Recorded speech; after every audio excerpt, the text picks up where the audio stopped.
মা, এটা শুধু কন্টাক্ট 9 মাস পরে সবকিছু শেষ হয়ে যাবে। তারপরও তোর নিজের জীবনটাকে এইভাবে তুই শেষ করে দিবি? কিন্তু 20 লাখ টাকা যে আমার লাগবে। কোনো সময় আছে, তুই এখান থেকে বের হয়ে আয়। মা, আমি আসছি। ম্যাডাম, সময় হয়ে গেছে, চলো। ঠিক আছে, চলো। হাই, আমি ইয়াশ। তোমার নাম কি? জেনি। এতক্ষণ বসে বসে কি করছিলে? কিছুই না। কেন আমার জন্য অপেক্ষা করেছিলে না? জানার জন্য আগ্রহ ছিল না কে তোমার জীবন সঙ্গী? কেন জানতে যাব?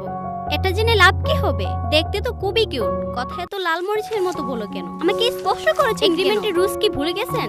যাই তো গিয়ে দেখে আসি কি লেখা আছে এই রুলসে। আপনার গালে তো লাল হয়ে আছে কেন?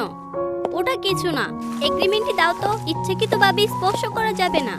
এটা কিভাবে আসলো? ম্যাডাম এটা সেট করেছে। যেহেতু সবকিছু আপনিই সেট করেছে, এটা অনলি রিকোয়েস্ট করেছিল এটা রাখতে। এটা আমাকে আগে জানাওনি কেন? পরবর্তীতে আর এই ভুল করবে না। কোথায় যাচ্ছো? Good morning. এই দুজনের মধ্যে আমি ফেসে গিয়েছি। মিস্টার লিং, আমাকে ড্রপ করে দিবেন? ইমার্জেন্সি একটা প্রয়োজন ছিল।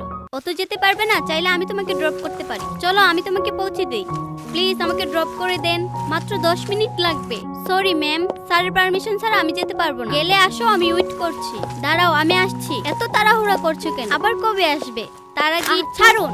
আমার কাছাকাছি থাকলে চশমা পরবে না, এটাই প্রবলেম হয় আমার। 100 বার পরবো। জেনি, কি করছিস ওখানে বসে বসে? রাতে আমি নিতে আসবো, রেডি থাইকো কিন্তু। চল আমার সাথে। এইসব কি? ওই ছেলে তোকে টাচ করেছে কেন?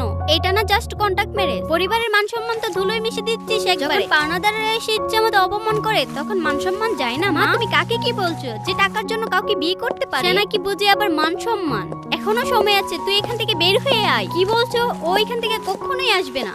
এখান থেকে কি আসলে চলে যাব? একদম লড়বি না। জেনি, তুমি এইরকম মজা কখনো করবে না। এরকম লাভ স্টোরি দেখতে চাই ভিডিওতে একটা লাইক করে চ্যানেলটি সাবস্ক্রাইব করে দাও।